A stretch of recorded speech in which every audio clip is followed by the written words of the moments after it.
விஷாலையும் ஆரையும் பார்த்து எனக்கு வந்த உடனே ஒரு சின்ன பயம் வந்துச்சு. ஸ்டாலின் ஓபிஎஸ் கை கொடுத்துக்கிறாங்களே, சிரிச்சுக்கிறாங்களே. நாங்கள் திரும்ப திரும்ப சொன்னது என்ன, ஒரு முறை இருக்கிறது, அந்த முறையை கடைபிடித்து வாருங்கள் என்றுதான் சொன்னமே தவிர அது யாருமே எல்லாருமே தப்பா எடுத்துக்கிட்டாங்க. எல்லாம் ரொம்ப ஸ்ட்ரிக்டானவங்க. எப்படி ஸ்ட்ரிக்டானவங்கன்னு ஒரே ஒரு உதாரணத்தை சொல்லிட்டு நான் போயிருக்கேன். நான் ஒரு சின்ன படம் எடுக்கிறேன், அது விளம்பரம் பண்ணா தான் ஓடும். ஒரு போர்டு வச்சிடறேன். அன்னைக்கு நைட்டே ஃபோன் பண்ணுவார் டி சிவா, சார் என்ன சார் போர்டு வைக்கக்கூடாதுன்னு சட்டம் வச்சிருக்கிறோம், நீங்கள் போர்டு வச்சிருக்கிறீங்க. அவ்வளோ ஸ்ட்ரிக்ட். ஆனால் அதே வானத்தில் விளம்பரம் பண்ணுறவங்களெல்லாம் விட்டுருவாரு. ஏன்னா பூமியில் இல்லை அது. அவங்கள பற்றி சொல்லும்போது வரேன் சார்னு சொன்னாங்களா? இல்லை நீங்கள் மட்டும் வரேன் சார்னு என்ன கத்தி எடுத்துகிட்டு வர போகிறீங்க? அதாவது என்ன இன்னும் அடிக்க வர மாதிரி வரேன் சார் என்னப்பா இங்கே பண்ணுற கட்ட பஞ்சாயத்து இங்கே பண்ணுற மாதிரி. யாரையும் தப்பாக சொல்லலாமா நான்? நீங்கள் உடனே விஷால் வந்து நான் சொன்னேன் எங்கள் வீட்டு கதவை உடைச்சிட்டு உள்ளே வந்தீங்கன்னா அதுக்கு விரந்திரிச்சு கை தட்டி இருக்கணுங்களே.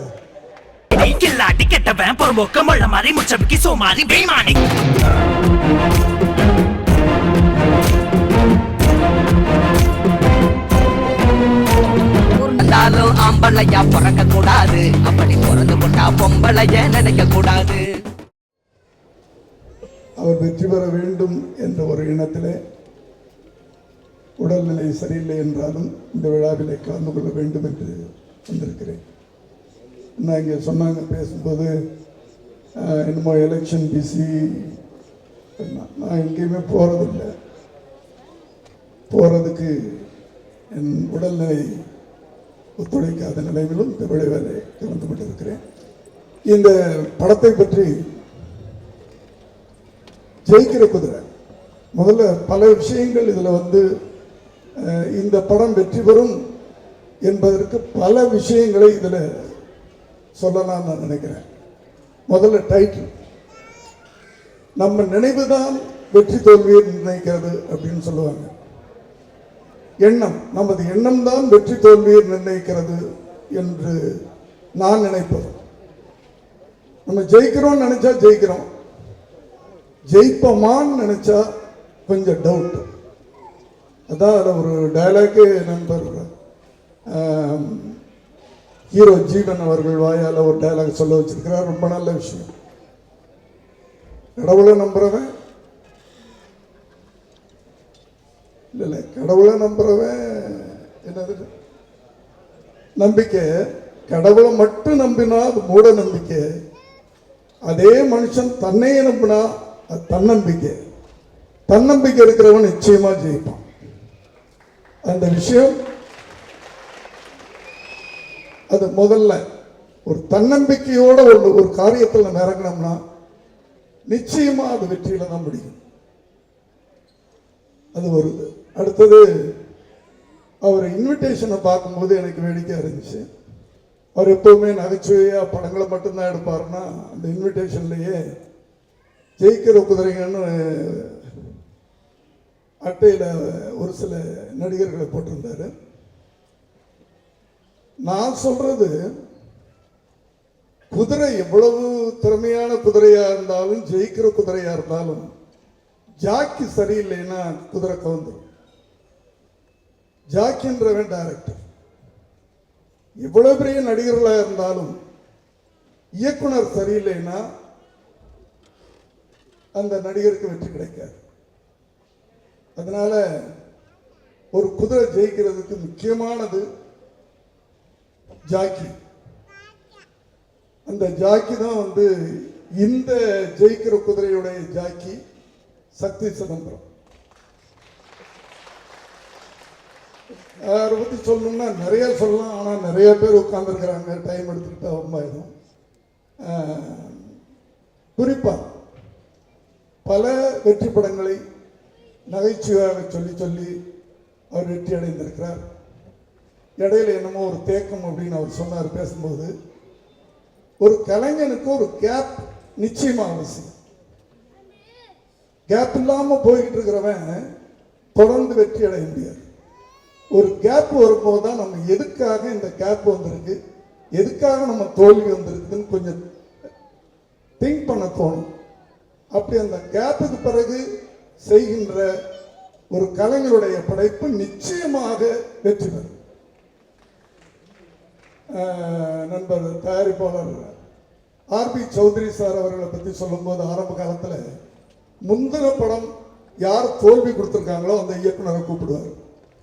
ஏன்னா தோல்வி கொடுத்த இயக்குனர்கள் தான் ஒரு வெறியோட வெற்றி அடையணுன்ற வெறியோட வேலை செய்வாங்கன்னு சொல்லுவார் அவர். அப்படி நிச்சயமாக இந்த கேப் சக்தி சிதம்பரத்துக்கு ஒரு வெற்றியாக இருக்கு. அடுத்த அட்டையில போட்டிருந்த அந்த நடிகர்கள்லாம் சும்மா அவர்கள் நடிக்கும் பந்தய குதிரை என்ன ஜெயிக்கிற குதிரை அப்படின்னு போட்டாராங்கன்னு நினைச்சேன். ஒரு பாட்டில் அத்தனை பேர் நடிச்சிருக்கிறாங்க. அது ஒரு நடிக்க வச்சிருக்கிறாரு ஒரு திறமை. இப்படி பல விஷயங்கள். இன்னொரு எனக்கு இந்த தாயை பற்றி வருகின்ற பாடல்கள் இடம்பெற்ற படங்கள்லாம் பெரிய பெரிய ஹிட்டாக இருக்காது எம்ஜிஆர் காலத்தில்.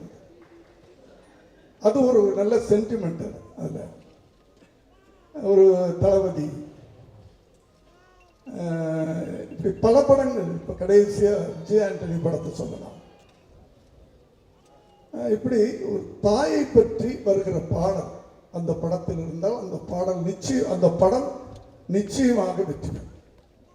இப்படி பல காரணங்கள் இருக்குது. இங்கே மேடையில் அமர்ந்திருக்கின்ற நண்பர்கள் எல்லாருமே நண்பர்கள். எனக்கு வந்த உடனே ஒரு சின்ன பயம் வந்துச்சு. விஷாலையும் ஆரையாவும் பார்த்து சிரித்து கை கொடுக்கும்போது பத்திரிக்காரங்கள்லாம் என்னடா ஸ்டாலின் ஓபிஎஸ் கை கொடுத்துக்கிறாங்களே சிரிச்சுக்கிறாங்களே, இது எப்படிடா இது நடக்கக்கூடாது தப்பாச்சு அப்படின்னு எழுதிடுவாங்கன்னு நினைச்சேன். ஆனா யாருமே நாங்கள் விரோதிகள் இல்லை, போட்டியாளர். அவங்க சர்வீஸ் பண்ணணும்னு வர்றாங்க, நாங்களும் சர்வீஸ் பண்ணணும்னு நிற்கிறோம். தேர்தல் முடிஞ்சு எலெக்ஷன் வந்த அடுத்த நிமிஷம் யார் வெற்றி அடைகிறார்களோ அவர்கள் பின்னால் நாங்கள் இருப்போம். நாங்கள் வெற்றி அடைந்தால் எங்களுக்கு பின்னால். இதை ஒரு ஸ்போர்ட்டிவா எடுத்துக்கணும் எல்லாரும். நாங்கள் திரும்ப திரும்ப சொன்னது என்ன, அது யாருமே எல்லாருமே தப்பா எடுத்துக்கிட்டாங்க. யாரும் எலெக்ஷன் நிற்க கூடாது அப்படின்னு யாரையுமே நாங்கள் சொல்லல. 5 வருஷத்துக்குள்ள ஒரு படம் எடுத்திருந்தால் கூட அவர்களில் தேர்தலில் நிற்பதற்கு தகுதி படைத்தவர். ஆகவே அவங்கள தேர்தல் நிற்கக்கூடாதுன்னு சொன்னாவே தப்பு அது. ஆனால் ஒரு முறை இருக்கிறது, அந்த முறையை கடைபிடித்து வாருங்கள் என்றுதான் சொன்னமே தவிர, இப்போ என் வீட்டுக்கு ஒருத்தர் ஐயா உனக்கு ஹெல்ப் பண்ணணும் அப்படின்னு நினைக்கிறாரு. என் வீட்டுக்கு வரணும்னா நான் ஒரு முறை வச்சிருக்கிறேன். முதல்ல ஃபோன் பண்ணி கேட்டுக்க, நான் வீட்டில் இருக்கிறான்னு கேட்டுக்க, டைம் ஃபிக்ஸ் பண்ணிக்க, வந்து வீட்டு கதவு பெல்ல தட்டினா நான் கதவு திறக்க போறேன், உள்ள எனக்கு என்ன ஹெல்ப் பண்ணணுமோ பண்ணிட்டு போ. அதை விட்டுட்டு இந்த ஒழுங்கெல்லாம் கிடையாதுன்னு கதவை உடைச்சிட்டு உனக்கு நான் உள்ள ஹெல்ப் பண்ண போறேன் அப்படின்னு சொல்றது நியாயம் இல்லை அப்படின்னு தான் சொன்னவே தவிர வேற எந்த விதத்திலும் யாரையுமே நாங்கள் சொல்லல. ஏன்னா எல்லாருமே எங்களுடைய நண்பர்கள், எல்லாருமே தயாரிப்பாளர். இப்போ ஒரு டைரக்டர் என்னை நீ டைரக்டரால வந்த, நீ எப்படி தயாரிப்பாளர் சங்கத்துக்கு வரலான்னு கேட்டா என்னால் பதில் சொல்ல முடியாது. ஏன்னா நான் ஆரம்ப காலம் இயக்குனராக தான் வந்தேன். அதே போல ஆர்ட் டைரக்டர் இப்போ தயாரிப்பாளர் இருக்கிறாங்க. சினிமாவில் இருக்கின்ற அத்தனை கிராஃப்ட்ல இருக்கிறவங்களும் தயாரிப்பாளராக இருக்கிறாங்க. அதனால ஒரு முறையோட வரமாட்டேன்றீங்களே அப்படின்ற ஒரு ஆதங்கம் தானே தவிர வேற எந்த விதமான யார் மீதும் வருத்தம் இல்லை. நல்லது பண்ணட்டும், நல்லவங்களா இருக்கிறாங்க. ஆனால் எங்கிட்ட ஒரு சில நண்பர்கள் கேட்டாங்க, போன அமைப்புக்கு நீங்க தானே கூட இருந்தீங்க, நீங்க தானே ஓட்டு கேட்டீங்க, அவங்க என்ன பண்ணாங்கன்னு ரொம்ப பேர் கேட்குறாங்க. ஒரு முறையும் நல்லது பண்ணணும்னு தான் நினைக்கிறோம். இந்த போன அமைப்பில் இருந்தவர்கள்லாம் இங்கே இருக்கிறாங்க. ஒரு எப்படி நான் சொல்லணும்னா, நண்பர்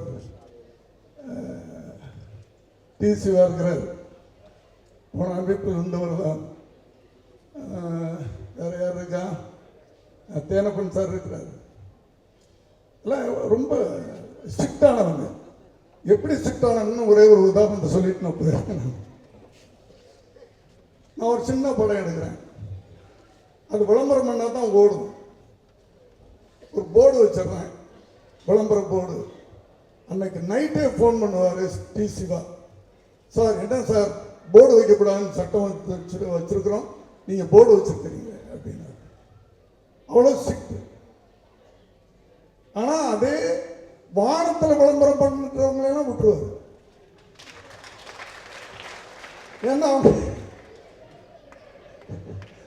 ஏன்னா பூமியில் இல்லை அது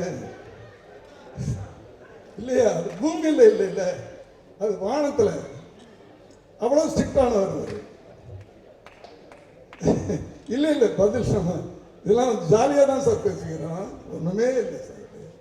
நமக்குள்ள இப்போ அவங்கள பற்றி சொல்லும்போது வரேன் சார்னு சொன்னாங்களா? இல்லை நீங்கள் மட்டும் வரேன் சார்னு என்ன கத்தி எடுத்துகிட்டு வர போகிறீங்க?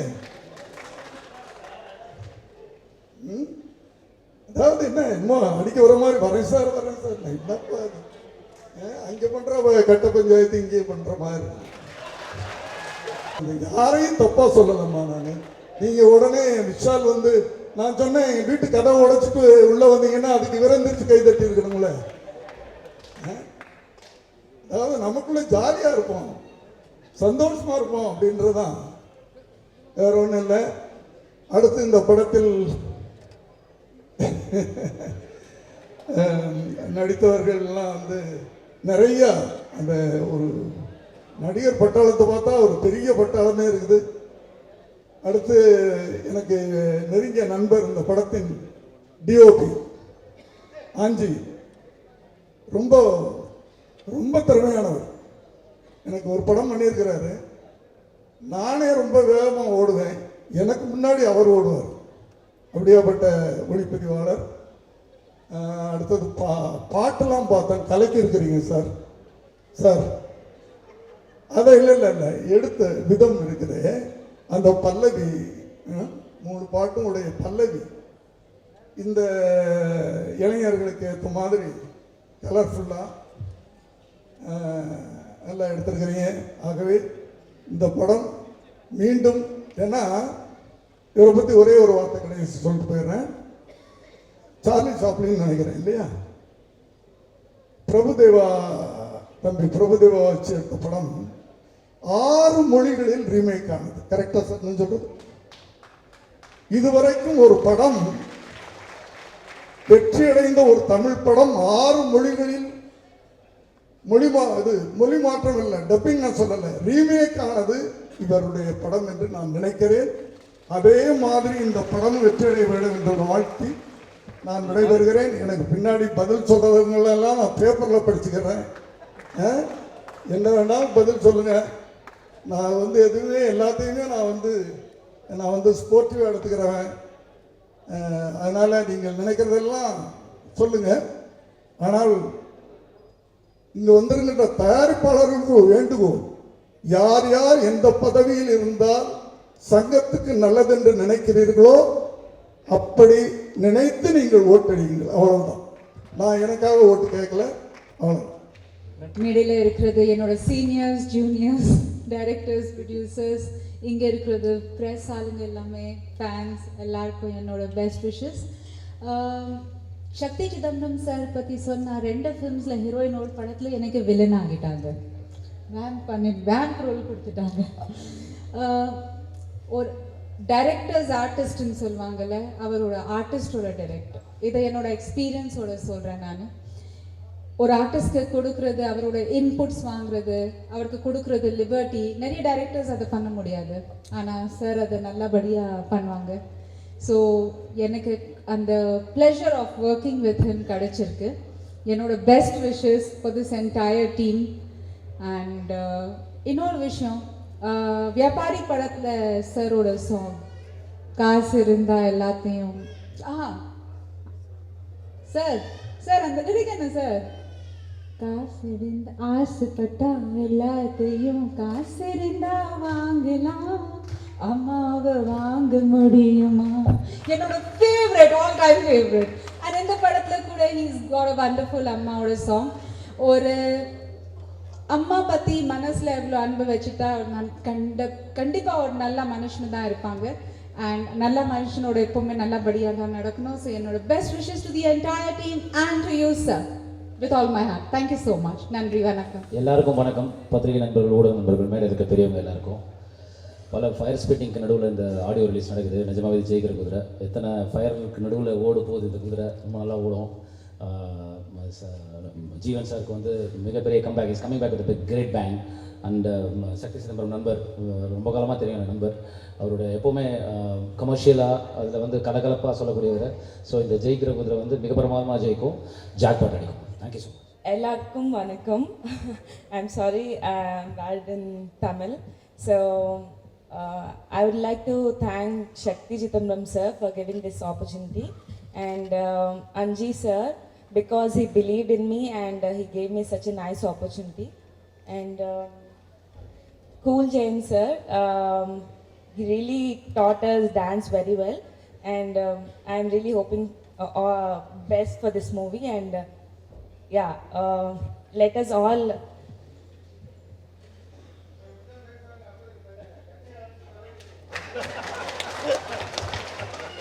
what is this? Yeah, let us all well wish for this movie. Thank you. இங்கே வந்து அத்தனைய press, media, TV channels, dignitaries, friends, family, wellwishers ரொம்ப ரொம்ப நன்றி. ஜெயிக்கிற குதிரை படம் ரொம்ப கலர்ஃபுல்லாக பெப்பியாக ஒரு ஜாலியான ஒரு படம். ஐ திங்க் யங்ஸ்டர்ஸ்க்கு ரொம்ப பிடிக்கும். இந்த படத்தோட டைரக்டர் சக்தி சிதம்பரம் சாருக்கு ரொம்ப ரொம்ப தேங்க்ஸ். எனக்கு ஒரு நல்லா வைப் கொடுத்துட்ருக்காங்க. அண்ட் ஐ திங்க் இந்த படத்தில் ஈவன் த கேமராமேன் அஞ்சி and dance master cool Jain sir ஒரு நல்லா கலர் கொடுத்துட்ருக்காங்க படம்க்கு. I also think that Shakti Chidambram sir is the real Jaikra Gudre because as the captain of the ship in the parthukku in the level kondu varadhukku definitely it's his hand. And I think ellarum varno padam paakano support pannunga. Future la I should also become a Jaikra Gudre. That's what I'm wishing and enku ellarude blessings தேவைப்படுது. So thank you so much. எல்லாருக்கும் வணக்கம். சக்தி Chidambaram sir ஒரு கம்பேக்னு அவரே சொல்லியிருந்தாரு. இது ஒரு அருமையான கம்பேக்கான மூமெண்ட்டாக இருக்குது. ஒரு 15 வருஷத்துக்கு அப்புறம் நாங்கள் எப்படி சுறுசுறுப்பாக இருக்கணுமோ அதுக்கு ஒரு எடுத்துக்காட்டாக இருக்கார் சாருக்கு. இந்த டைட்டில் வைக்கிறதுக்கு கண்டிப்பாக ஒரு தைரியம் வேணும், கான்ஃபிடன்ஸ் வேணும். அது தைரியமாக வச்சுருக்காரு அப்படின்னா கண்டென்ட் மேலே அவருக்கு அந்த கான்ஃபிடன்ஸ் இருக்குன்னு நினைக்கிறேன். ஸோ அவருடைய நம்பிக்கை வெற்றி பெறணும். இந்த ஜெயிக்கிற குதிரை படக்குழுவுக்கு என்னுடைய வாழ்த்துக்களை தெரிவிச்சுக்கிறேன். நன்றி. நன்றி சார் பிரபு அவர்களே. ஸோ தொடர்ந்து அடுத்து எல்லோருக்கும் நான் சொல்றது, என்னை என்ன திட்டினாலும் எனக்கு வந்து கோவமே வராது. ஏன்னா நான் நல்லதுக்கு மட்டும்தான் பண்ணணும்னு ஆசைப்பட்டு வரேன். நான் ராதாரவி அண்ணனே பார்த்துட்டேன். அதை தாண்டி வந்து எனக்கு யாருமே காம்படிஷனே இல்லை. அவருக்கு மட்டும் இல்லை, ஏன்னா நான் மிஸ்டர்ன்னு சொன்னால் அதை கெட்ட வார்த்தைன்னு நினைப்பாங்க. ஸோ அதுவும் நான் சொல்லக்கூடாது. எனக்கு வேற எதுவுமே தெரியாது. எனக்கு வந்து இந்த ப்ரொடியூசர் கவுன்சிலில் எதுக்குடான்னு எங்கள் வீட்டில் வந்து டிவி பார்க்கும்போது கைது செய் விஷாலை கைது செய் அப்படின்ட்டு டிவியில் எங்கள் அம்மா அப்பா பார்த்துட்டு சூப்பர் காமெடிடா இது, நல்லா இருக்காது அப்படின்ட்டு காமெடி சேனல் ரசிக்கிற மாதிரி பார்த்துட்டு இருந்தாங்க.